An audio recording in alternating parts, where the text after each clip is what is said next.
من فيض مولانا الغفور قرآن رب العالمين جاء لنا نبراس نور فيه السعادة واليقين أسمى المعاني في السطور نسمو بها دنيا ودين نلقى الشفاعة في النشور بدلائل النور المبين في حفظه تحلو الأمور ما خاب من يرجو المعين نلقى الشفاعة في النشور بدلائل النور المبين بدلائل النور المبين.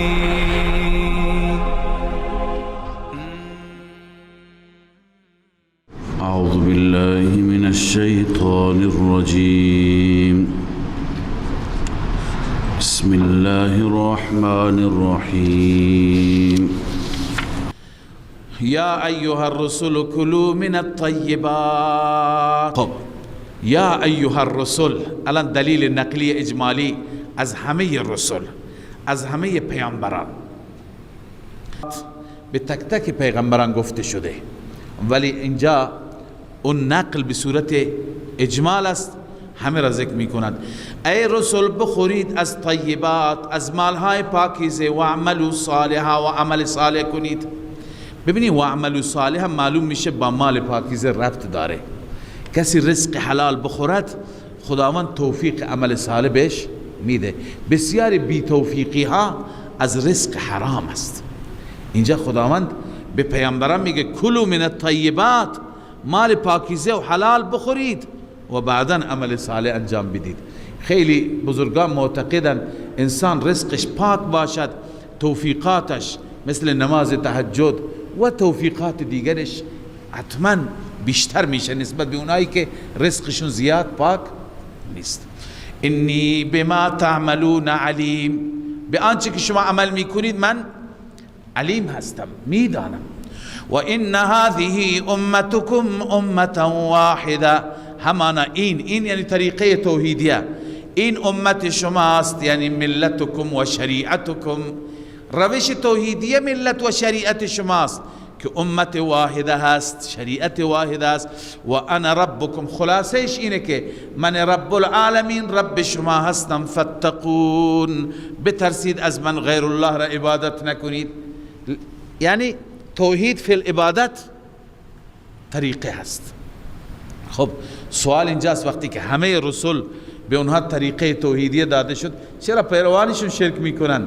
یکی عیسی پرسته، یکی عزیر پرسته، یکی فلان پرسته، اینا پیروانشون چرا مشرکن؟ الله میفرماید فتقطعوا امرهم بینهم، آنها دینشان را بین خودشان تکه تکه کردن، زبرن، گروه گروه، جماعت جماعت. کل حزب بما لدیهم فرحون، هر گروهی به آنچه که از دین پیشش هست خوشحاله، به اون قانع است. الله می فرماید فذرهم فی غمرتهم حتی حین، بگذار این مشرکان را، اینا مثل اونها روش های برای خودشون گرفتن. ای رسول الله بگذار اینها را فی غمرتهم، در غفلتشان، حتی حین، تا مدتی. ایحسبون انما نمدهم، این سبب غفلت است. بعضی مشرکان را که الله امکانات مالی داده فکر میکنن ما مقبولیم. الله می فرماید ایحسبون، آیا می پندارند انما نمدهم به، ما امداد کردیم آنها را من مال و بنین، به وسیله آن یعنی از مال و اولاد. نسارع لهم فی الخیرات، این فکر میکنن که ما برای اونها خیر را، این که مال و بنین ما برای اونها زیاد کردیم این برای اونها خیر است. نسارع لهم فی الخیرات، خیر را برای اونها ما با سرعت جمع کردیم؟ نه خیر، مال داشتن دلیل خیر نمیتونه باشه. بل لا یشعرون، بلکه اینها درک ندارن، شعور ندارن که این استدراج است. بنویسید که این استدراج است. ان الذين هم من خشیت ربهم مشفقون، باز هم بیان امور ثلاثه برای دفع عذاب. همانا آنهایی که از خشیت رب، از خوف پروردگار مشفقون، ای خائفون و حذرون، می ترسند، بر حذر می دارن خودشان را. والذین هم بآیات ربهم یؤمنون، آنهایی که به آیات ربشان ایمان دارن. این همون اعاده قد افلح المؤمنون است. والذین هم بربهم لا یشرکون، آنانی که به ربشان شریک نمیگیرند. این اعاده چی است؟ والذین هم عن اللغو معرضون، که لغو را ما به معنی چی کردیم؟ شرک. اولئک یسارعون والذین یؤتون ما آتوا وقلوبهم، کسانی که میدهند آنچه که میدهند یا بجا می آورند آنچه که میدهند. وقلوبهم وجلة، در حالی میدهند، در حالی انفاق میکنند، در حالی که دلهایشان میترسد. وجلة یعنی خائفة ان الله تقبل اعمالهم، از این میترسه که اعمالشون رد بشه. و دلهایشان میترسد که انهم الى ربهم راجعون، آنها به سوی رب برمیگردند. اولئک یسارعون فی الخیرات، بشارت، این انسان ها در کار خیر مسابقه و مصارعه دارن. و هم لها سابقون، و برای اون کار خیر از هم دیگه پیشی میگیرن. کار خیر اینه، نه اینکه به شما مادیات دادیم. مادیات داشتن، سرمایه داشتن. ایحسبون انما نمدهم به من مال و بنین نسارع لهم فی الخیرات، فکر میکنن اونجا ما خیرات را با سرعت برایشون جمع کردیم. نه، جمع خیر این است که توفیق این اعمال را داشته باشی. ولا نکلف نفسا، الله تعالی به صورت جمله معترضه میگه از اعمال به اندازه‌ای که توان داشته باشید. و ما مکلف نمی کنیم هیچ نفسی را مگر به اندازه وسع و توانش. ولدینا کتاب ینطق بالحق، نزد ما کتابی هست، یعنی نامه اعمال، لوح محفوظ، به حق سخن میگوید. اینها نترسن. و هم لا یظلمون، اینها ظلم نمیشه. هر چی که عمل کردند همون اعمال ثبت میشن. اما این مشرکین متاسفانه در غفلتند. بل قلوبهم فی غمرة من هذا، بلکه دلهاشان در غفلت است از این قرآن. ولهم اعمال من دون ذلك، برای آنان اعمالی هست بغیر از این. بغیر از این یعنی این اعمالی که ذکر شدند این اعمال نیست. هم لها عاملون، اینها دائما اون اعمال را انجام میده، اعمال شرکیه، اعمال کفریه. حتی اذا اخذنا مترفیهم، الله می فرماید حتی وقتی که ما مؤاخذه کردیم مترفینشان را. مترفین یعنی خوشگذران ها را بالعذاب. اذا هم یجأرون، اون وقت فریاد میکشیدن. یجأرون یعنی یصرخون مستغیثین ربهم، فریاد میکردن خدای کمک کمک. الله میفرماید لا تجأروا اليوم، امروز فریاد نزنید، جیغ نکشید. انکم منا لا تنصرون، شما از جانب ما هیچ یاری نمیشوید. چرا؟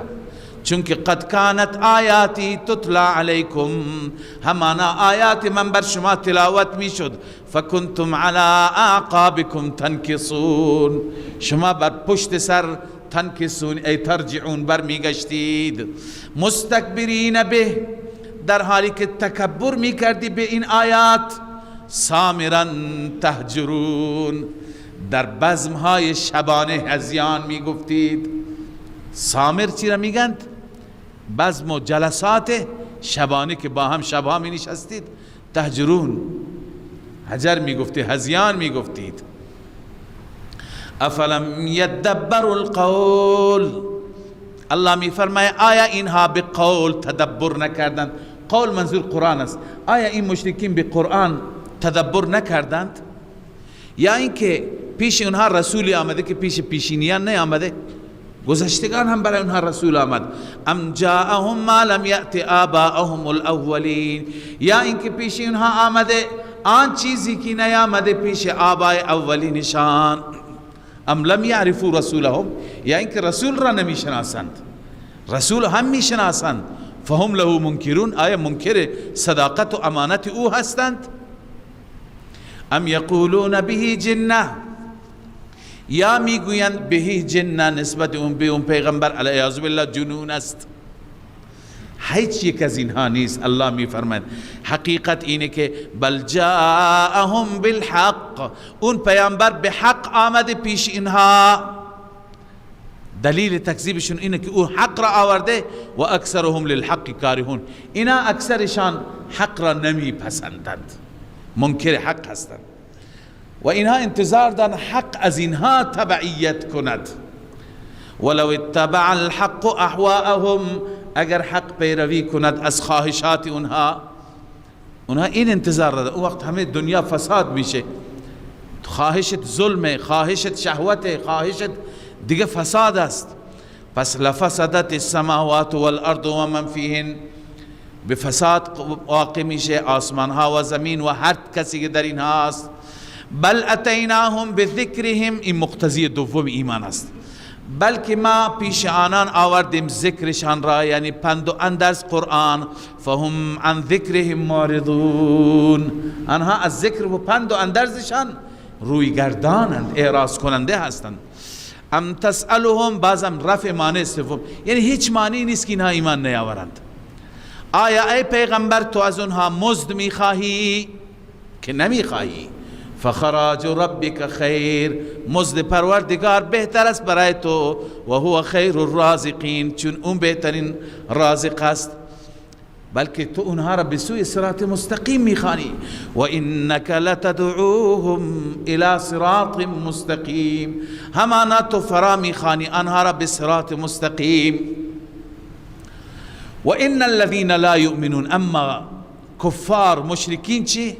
ان الذين لا يؤمنون، آنانی که ایمان ندارند، عن الصراط لناکبون، از صراط مستقیم یا عن دین الحق لناکبون، یعنی چهرهشون را برگرداندند. نکب عن الحق ای عدل، عدول کردند، برگشتند از صراط مستقیم. الله می فرماید اینقدر اینا قساوت و عناد دارند که ولو رحمناهم، اگر ما با اونها رحم کنیم، و کشفنا ما بهم من ضر، هر آسیب و ضرر و مصیبتی که بر اونهاست اون را دور کنیم، للجوا فی طغیانهم یعمهون، اینها بازم وارد می شوند. لج یعنی در عمق مسئله رفتن، در طغیانشان، در سرکشیشان، که یعمهون سرگردان. ولقد اخذناهم بالعذاب، ما قبلا هم اینها را عذاب دادیم. منظور از عذاب جریان بدر است. در بدر ما اینها را عذاب دادیم، ضربه به سرشون زدیم. فما استکانوا لربهم، اینها عاجزی نکردند در مقابل ربشان. فما استکانوا یعنی فما خضعوا، اینها تسلیم نشدند، عاجزی نکردند. و ما یتضرعون، تضرع نکردند. حتی اذا فتحنا، ببخشید، لقد اخذناهم بالعذاب، این چی هست؟ قحط است. قحط چند سالی برایشون آوردیم. اینها در مقابل قحط به جای اینکه تواضع بکنند، تضرع بکنند، اینها سرکشتر شدند. حتی اذا فتحنا علیهم بابا ذا عذاب شدید، حتی وقتی که ما برایشون دری باز کردیم، این بدر است، وقتی که برایشون دری باز کردیم که این در ذا عذاب شدید بود، فوق‌العاده شدید بود عذابش، یعنی گروه اندکی بی سر و پا تمام اینها را تا دهان مسلح، اینها را تارومار کردند و شکست دادند و بد جوری رسوا کردند. اذا هم فیه مبلسون، در این هنگام اینها چی شدن؟ ناامید شدن. ناامید شدن، بعضی گفتن از بتایشون، بعضی گفتن مبلسون آیسون، بعضی گفتن مبلسون میمانه حیرت زده، تعجب کردن که چی شد که ما شکست خورد. و هو الذی انشأ لكم السمع والابصار والافئده قلیلا ما تشکرون. وهو الذي ذرأكم في الأرض وإليه تحشرون. وهو الذي يحيي ويميت وله اختلاف الليل والنهار أفلا تعقلون. در آیات گذشته برای اثبات مسئله توحید، دلائل متعدد نقلی خواندیم که این دلائل نقلی هم تفصیلی بود از انبیاء علیهم السلام، از هر پیغمبری جداگانه، و هم این دلائل اجمالی بود. یا ایها الرسل کلوا من الطیبات واعملوا صالحا. از این آیه شریفی که تلاوت شد هو الذی انشأ لکم، یک سری سلسله دلائل عقلی شروع میشه. تقریبا 4 تا دلیل عقلی هستند. اولی دلیل عقلی تفصیلی هست و 3 تا دیگه دلیل عقلی اعترافی هستند، یعنی علی سبیل الاعتراف من الخصم هستند. بخش دوم سوره هم از همین جا آغاز میشه. تقریبا در بخش اول سوره دلائل نقلی بودند، در بخش دوم سوره دلائل عقلیه هستند. الله عز وجل می فرماید و هو الذی انشأ لكم السمع والابصار والافئده. الله تعالی آن ذاتی هست که برای شما ایجاد کرد، درست کرد سمع را، یعنی به شما قوه شنوایی داد، والابصار قوه بینایی داد، والافئده دل داد، یعنی قوه درک و فهم به شما داد. هرچی که حواس شما هستند، چه حواسی که موجب سمع میشن، موجب دیدن میشن، موجب درک و فهمیدن میشن، اینها را الله داده به خاطر چی؟ قلیلا ما تشکرون. اندک هستید آنچه که شما شکر میکنید. آنهایی که شکرگزارند، تشکر میکنند، اندکند. خدای تعالی مخلوقات دیگری هم دارد، ولی ببینید اونها درک ندارند، شعور ندارند. شما انسان به خاطر همین قواتی که الله دارده چه امتیازی و چه فوقیتی برتری به اونها دارید. و هو الذی ذرأکم فی الارض. الله آن ذاتی است که شما را در زمین پیدا کرد. و الیه تحشرون. فقط و فقط به سوی او شما همه جمع کرده می شوید. شما را الله تعالی روزی جمع می کند، عاقبت شما میشه، انجام شما میشه. و هو الذی یحیی و یمیت. الله اون ذاتی هست که زنده می کند و موت می دهد. وله اختلاف اللیل و النهار. فقط برای اوست اختلاف شب و روز. به چه معنی؟ برای اوست یعنی بالمجیء و الذهاب و الزیادت و النقصان. به این صورت که رفتن، آمدن، زیاد شدن، کم شدن، اوست که شب را اضافه می کند، شب را کم می کند، شب را می برد، روز را می آورد. و همه این تصرفات، این اختیارات به دست اوست. افلا تعقلون. آیا شما انسان ها باز هم عقل از عقل کار نمیگیرید؟ آیا خرد ندارید؟ یعنی شما بازم نمیفهمید که اینها دلائل توحید است؟ اینها دلائل یگانگی خدای عزوجل است. بغیر از خدا در این تصرفات هیچ که شریکش نیست. هنوز شما متوجه نیستید؟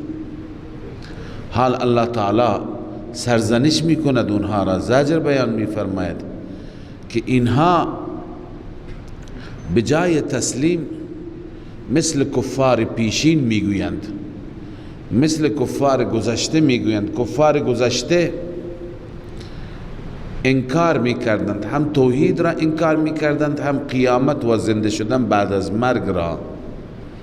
لذا اینها همون میگویند بل قالوا مثل ما قال الاولون. بجای اینکه اینها تسلیم بشند بلکه اینها میگویند مثل ما قال الاولون، مثل آنچه که گذشتگان گفتند، پیشینیان گفتند. پیشینیان چی گفتند مگه؟ قالوا اذا متنا وكنا ترابا وعظاما ائنا لمبعوثون. آنان گفتند هرگاه ما بمیریم تبدیل بشیم به خاک و تبدیل بشیم به استخوان پوسیده، به استخوان پوسیده، ائنا لمبعوثون، دوباره ما از قبرها بلند میشیم، دوباره از قبرها حشر میشیم. و گفته این وعده ای هست که پیشینیان ما هم داده شدند، پدران و اجداد ما داده شدند توسط، منظور انبیا بود، اونها که انبیا را قبول نداشتند. ولی کجا اونا زنده شدند؟ نشدند. ما هم نمیشیم. لقد وعدنا نحن و آباؤنا من هذا من قبل، همانا وعده داده شدیم ما و پدران ما به این چیز، یعنی به زنده شدن بعد از مردن. قبل از این ان هذا الا اساطیر الاولین، نیست این مگر افسانه های گذشتگان. افسانه ای هست، داستانی هست از دور گذشته داره میاد و واقعیتی ندارد. الله تعالی حال به دلائل قدرت می پردازد. ببینی این دلائل قدرت هم دلائل توحید هست، هم دلائل قیامت است. یعنی وقتی که قدرت لا یزال ثابت بشه، او می تواند، برای او آسان است. وقتی که این مسئله که بزرگتر از زنده شدن بعد از مرگ هست توسط او حل شده، پس او این را هم میتواند حل کند که مرده را دوباره زنده کند. لذا از اینجا دلائل عقلی اعترافی شروع میشند، یعنی علی سبیل الاعتراف من الخصم.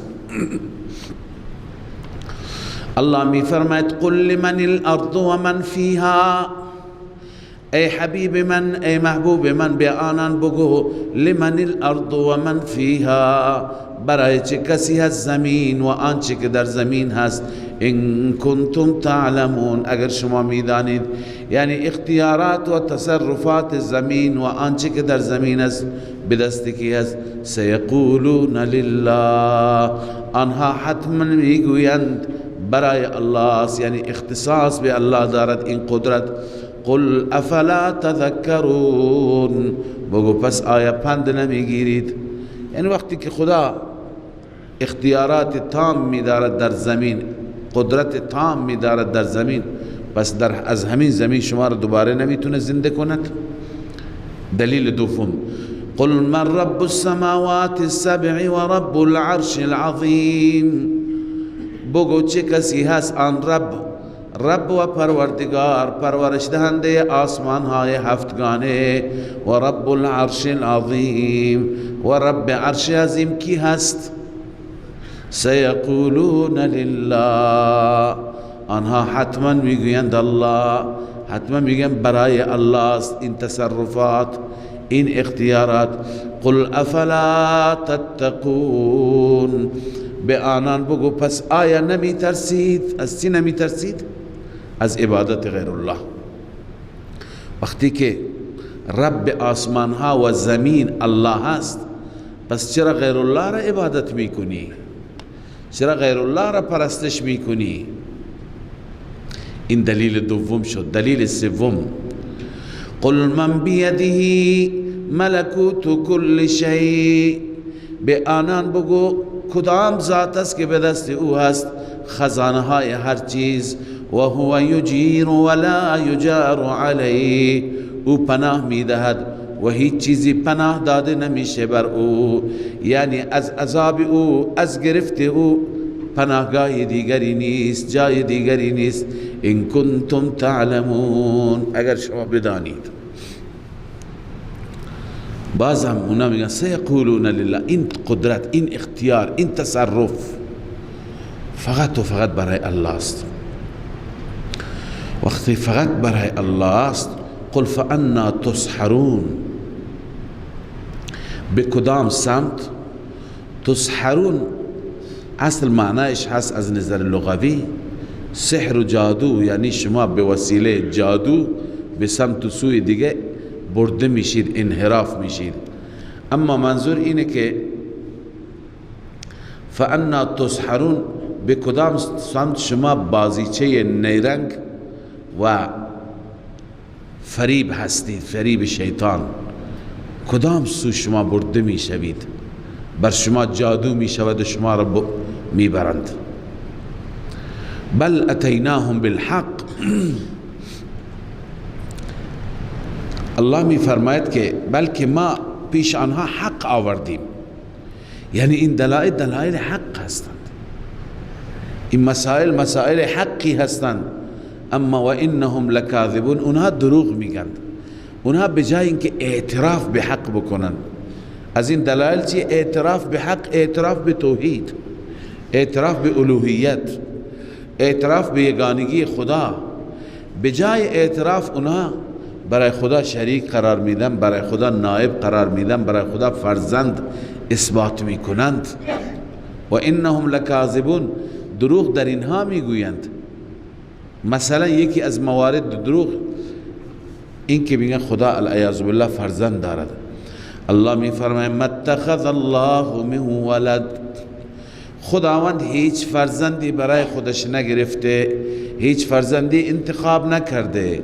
و ما کان معه من اله، و نیست با الله هیچ الهی، یعنی مد مقابلش هیچ اله و معبودی نیست.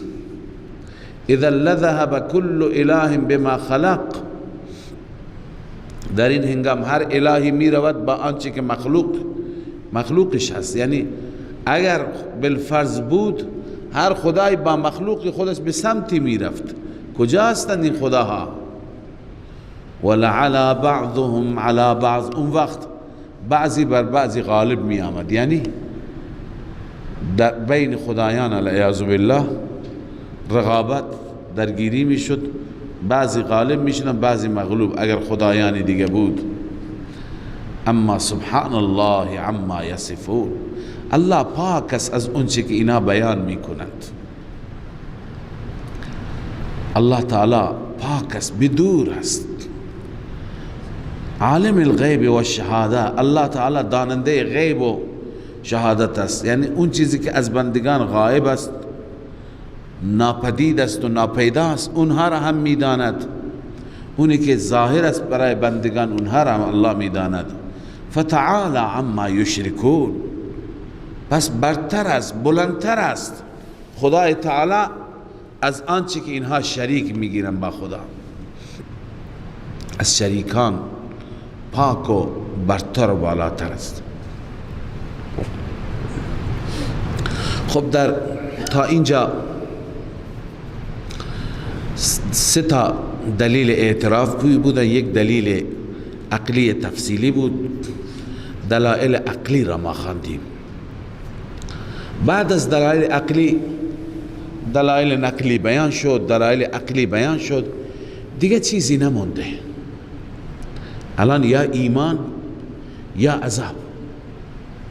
لذا از اینجا تا آخر تخویف است، تا آخر سوره هم تخویف دنیوی هست هم تخویف اخروی هست. لذا بعد از دلائل ای پیامبر شما پیش خدای تعالی اینگونه مناجات کن، اینگونه دعا کن. در این دستور پیغمبر نوعی تخویف اونهاست. اینگونه دعا کن، بگو خدایا اگر به من نشان بدهی اون چیزی که به این دشمنانت وعید میدی، میترسونی، یعنی عذاب، اون عذابی که اینها رو میترسانی، اگر اون عذاب را در زمان حیات من آوردی، مرا جز این ظالمین قرار نده. یعنی چنان اون عذاب سخته، گرفت و مؤاخذه سخته که از همکنون پناه ببر به الله و از الله عزوجل امان بخواه. الله می فرماید قل رب اما ترینی ما یوعدون، اعلام کن بار الها ای رب اما ترینی اگر به من نشان بدهی ما یوعدون آنچه که آنان وعده داده می شوند وعید می شوند من العذاب، اون عذابی که آنها ترسنده می شوند، اگر اون عذاب را در حیات من در زمان من اون عذاب را آوردی، رب فلا تجعلنی فی القوم الظالمین، بار اله قرار نده مرا در قوم ظالمان، و انا علی ان نریک ما نعدهم لقادرون. این ادخال الهی است. ای پیغمبر ما بر نشان دادن تو قادر هستیم، آنچه که ما وعده کردیم یعنی از عذاب بر نشان دادن تو قادریم. این معنی که قادریم در حیات تو اونها را عذاب بدیم تو ببینی.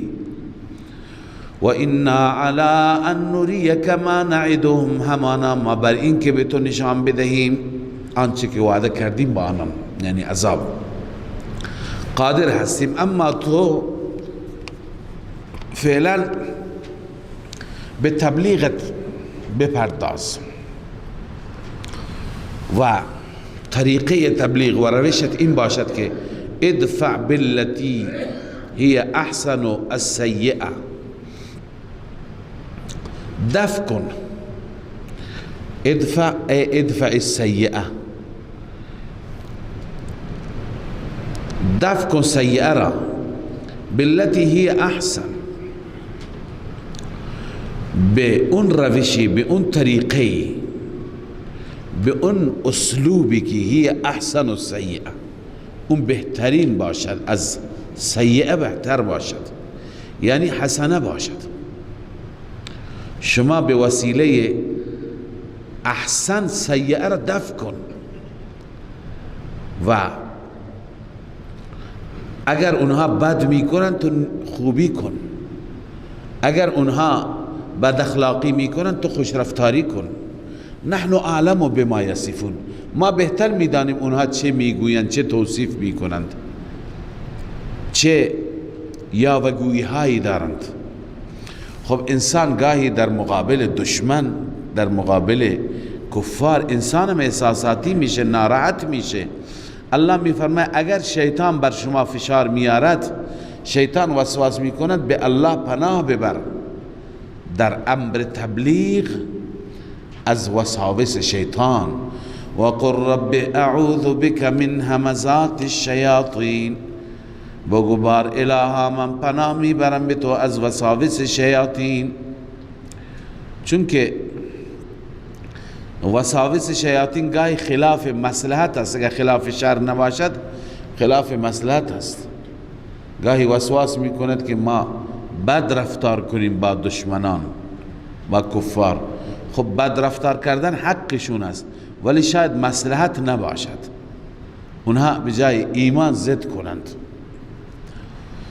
و اعوذ بک رب ان یحضرون، من پناه میبرم بار اله از اینکه آنان حاضر بشند، یحضرون فی شیء من اموری، در کار من، در تبلیغ من، در فعالیت های من شیطان نقش داشته باشه. شیطان حتی اذا جاء احدهم الموت، ما قبلا تخویف دنیوی خواندیم، قل رب اما ترینی ما یوعدون، پیغمبر اگر خدا به شما نشان بده این گونه دعا کن، خدای اگر به من نشان دادی عذاب را مرا از آن ظالمان نگردان. خب اون عذاب در دنیا بود، الان این عذاب اخروی هست، تخویف اخروی هست.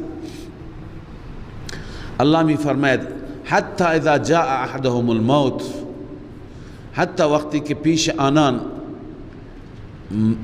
مرگ می آید، قال رب ارجعون، اونها میگن بار اله ما را برگردان.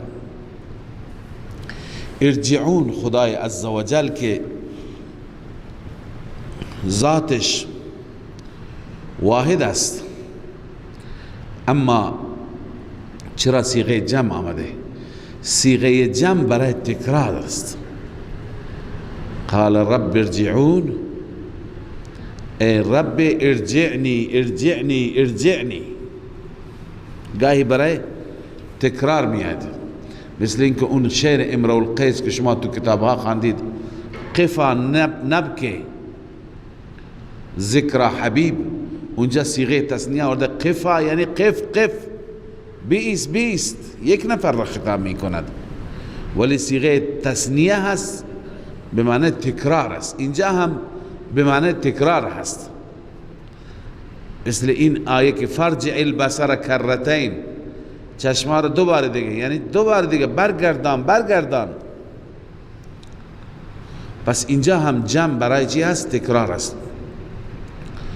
کفار وقتی که موت داده می شوند در عالم برزخ می روند، حقیقت ها را متوجه می شند، الان پشیمان می شند، میگه خدایا ما را برگردان برگردان. چرا میخوای برگردی دنیا؟ لعلی اعمل صالحا فيما ترکت، شاید من عمل صالح انجام دادم، بتونم عمل صالح انجام بدم در آنچه که ترک کردم من الاموال و الدنیا، مال و دنیا را که ترک کردم اونجا بتونم الان عمل صالح انجام بدم. کلا، این ردعیه هست، رد مطالبه، هرگز بازگشتی نیست. انها کلمت هو قائلها، الله می فرماید این کلمه یعنی کلمه بازگشت، کلمه هست که او میگوید، رجعتش بازگشتش ممکن نیست، او دلش را خوش می کند. و من ورائهم برزخ الى یوم یبعثون، پشت سر اینها برزخی هست، یعنی عالم برزخ، تا روزی که اونها از قبرها بلند کرده می شوند، تا اون روز اینا در عالم برزخند. در عالم برزخ عذاب است برای آنان. بازم تخویف اخروی. فاذا نفخ فی الصور، بعد از عالم برزخ زمانی که سور دمیده میشه، سور زده میشه، فلا انساب بینهم یومئذ، هیچ نسبتی بینشان نیست، یعنی پدر فرزند را نمی شناسد، برادر برادر را، ولا یتساءلون، از هم دیگه هیچ سوال نمی کنند، چون که هر یکی با خودشون مشغولند. ای لا یسأل بعضهم عن بعض لاشتغال کل بحاله، بعضی از هم دیگه نمی پرسند، چون هر یکی مشغول به حال خودش هست. الله می فرماید در اون روز چه حالی انسان ها دارند؟ بشارت و تخویف. بشارت برای کسانی که وزن اعمالشون زیاد است، سنگین است، و تخویف برای کسانی که وزن اعمالشون سبک است، چیزی عمل ندارند. فمن ثقلت موازینه فاولئک هم المفلحون، هر کسی که سنگین بشه موازینش، یعنی میزان حسناتش، ترازوی حسناتش، فاولئک هم المفلحون، اینها هستن رستگاران، اینها رستگارن. و من خفت موازینه، هر کسی که سبک باشه، خفیف باشه میزان حسناتش، فاولئک الذین خسروا انفسهم، اینها از اون کسانی هستند، از جمله کسانی که در خساره انداختن خودشان را، فی جهنم خالدون، در جهنم همیشه میمانند، در جهنم ماندگارن به صورت ابد. تلفح وجوههم النار، می سوزاند، تلفح یعنی تحرق، می سوزاند چهرهایشان را، آتش می سوزاند. و هم فیها کالهون، آنها در آن آتش بد شکلند، بسیار شکل وحشتناک و شکل عجیبی دارند. اونجا به این مجرمان گفته میشه به صورت تذلیل، از اونها سوال میشه، بازخواست میشه. الم تکن آیاتی تتلا علیکم، به آنان گفته میشه آیا نبود که آیات من بر شما تلاوت میشد در دنیا، آیات الهی خوانده میشد، فکنتم بها تکذبون، شما تکذیب میکردید آنان را، این سبب خسارشان هست، شما بودید آنها را تکذیب میکردید آیات را، الان معذرت خواهی میکنند مجرمان. قال قالوا ربنا غلبت علينا شقوتنا، بار اله بر ما غالب شد بدبختی ما، و كنا قوما ضالین، ما قوم گمراهی بودیم، اقرار به جرم، ما در دنیا گمراه شدیم. ربنا اخرجنا، درخواست، بار اله ما را بیرون کن از این جهنم، فإن عدنا فإنا ظالمون، اگر ما دوباره اعاده کردیم، اگر تکرار کردیم، ما ظالم هستیم. یعنی تکرار کردیم چرا؟ مما كنا نعمل من الشرك والتکذیب، شرکی که در دنیا انجام دادیم، تکذیب انبیا که توسط ما انجام گرفت، اگر اینها را تکرار کردیم بدان که ما ظالم هستیم. الله میفرماید قال اخسئوا فیها، اخسأ به معنی دفع شو، گم شو، ما در اصطلاح خودمون اینطور میگیم، خاص این را در زبان عربی میگن اخسئوا فیها، رد درخواست، یعنی دفع شوید در همین جهنم. ولا تکلمون، صحبت نکن، صحبت نکنید. شما چرا در دنیا بندگان مرا مسخره کردید؟ چرا عباد صالحین را تمسخر می کردید، استهزاء می کردید؟ این علت ردش هست. انه کان فریق من عبادی، همانا شأن این است که فریقی، گروهی از بندگان من بودن در دنیا، یقولون ربنا، که اونها همواره کلام مقبول می گفتن، همواره با خدایشون مناجات می کردن. چی می گفتن؟ می گفتن ربنا آمنا فاغفر لنا وارحمنا، بار اله ما ایمان آوردیم، فاغفر لنا ما را ببخش، وارحمنا بر ما رحم کن، و انت خیر الراحمین، و تو بهترین رحم کنندگان هستی. اینجا بازم دعای دیگر که در این دعا توسل شده.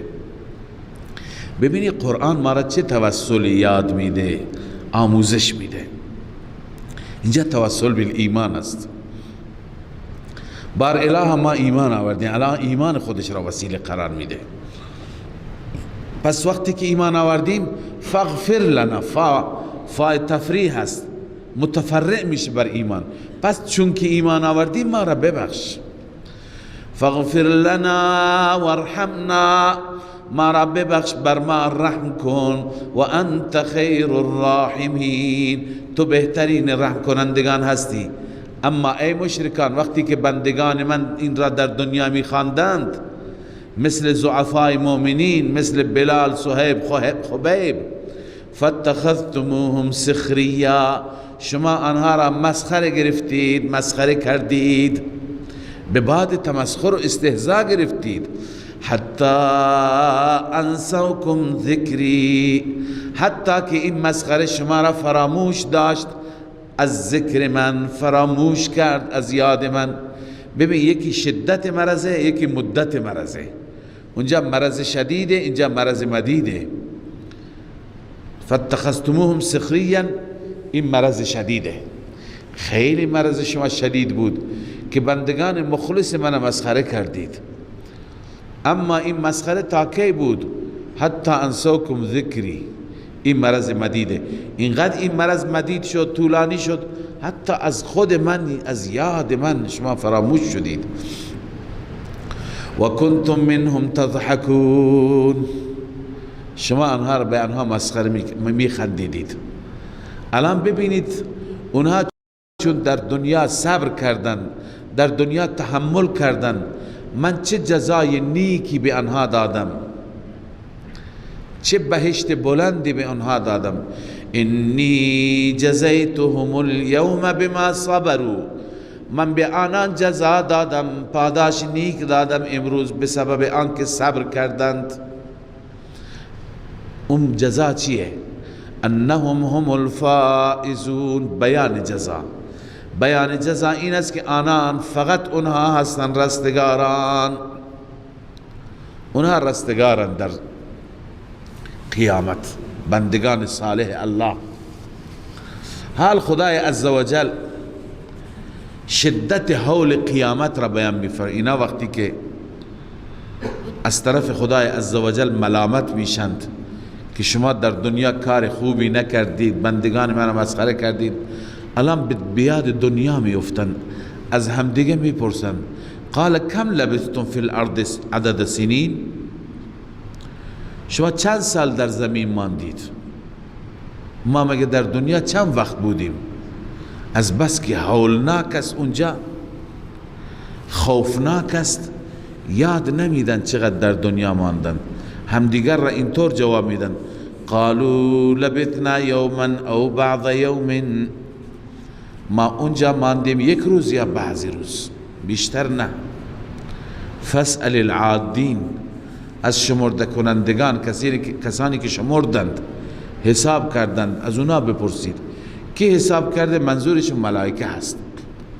ملائکه که عمر ما را حساب کردند، مدت ما را حساب کردند، از اونا بپرسید چقدر ماندیم.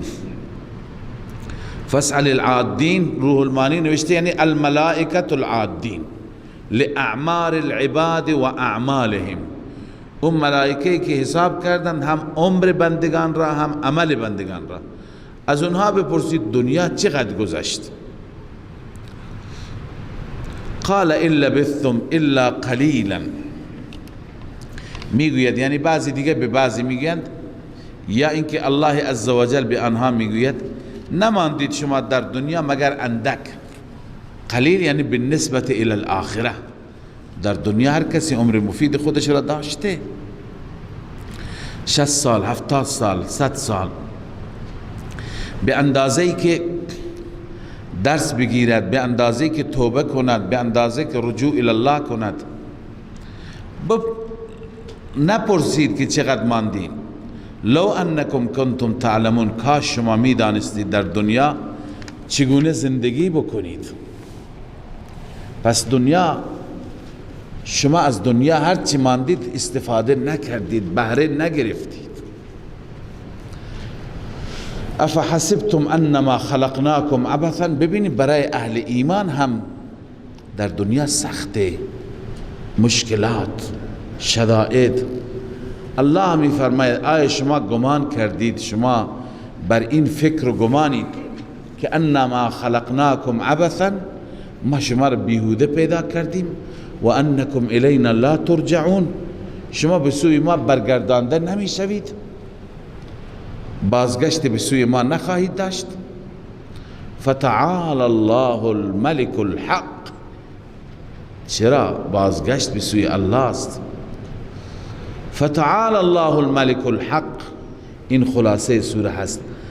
برتر است الله، اون ذاتی که ملک حق است، پادشاه حق است. برتر است از چی؟ برتر است و بالاتر است از چی؟ این جمله را بنویسید، اما یشرکون، از آن چیزی که مردم شرک میکنند خدا بالاتر است. لا اله الا هو، معبودی وجود ندارد، معبودی قرار ندارد مگر او. رب العرش الکریم، اون مالک عرش کریم است، عرش معزز، الله مالک اونجا است. و من یدعو مع الله الها آخر، هر کسی که بخواند بغیر از الله، دعا کند، فریاد زند همراه الله معبود دیگر را، لا برهان له به، هیچ برهانی برای اون نیست در معبودیت اون، هیچ دلیلی ندارد، کسی دیگه وجود ندارد که بغیر از الله معبود باشد. فانما حسابه عند ربه، جزی نیست که حساب این انسان نزد پروردگار است. انه لا یفلح الکافرون، این نتیجه حساب. خلاصش اینه که کافران رستگار نمی شوند. شأن این است که کافران کامیاب نمی شوند. در آخر سوره الله عزوجل تلقین می کند به مناجات، تلقین می کند به دعا. و قل رب اغفر وارحم، اعلان کن پروردگارا ما را ببخش و رحم کن. خطاب به رسول الله است، مراد امته. یا اگر پیغمبر مراد باشد پس منظور از رب اغفر مغفرت اون اشتباهات و لغزشاتی که اونها خلاف اولا هستند، اونها در واقع گناه نیستند، چون پیغمبر از گناه پاک است. از قبیل حسنات الابرار سیئات المقربین هستند. پس اینگونه مناجات کن، دعا کن ای حبیب من، بار الها ببخش و رحم کن. و انت خیر الراحمین، تو بهترین رحم کنندگان هستی. صدق الله العظیم. من فيض مولانا الغفور قرآن رب العالمين جاء لنا نبراس نور فيه السعادة واليقين أسمى المعاني في السطور نسمو بها دنيا ودين نلقى الشفاعة في النشور بدلائل النور المبين في حفظه تحلو الأمور ما خاب من يرجو المعين نلقى الشفاعة في النشور بدلائل النور المبين بدلائل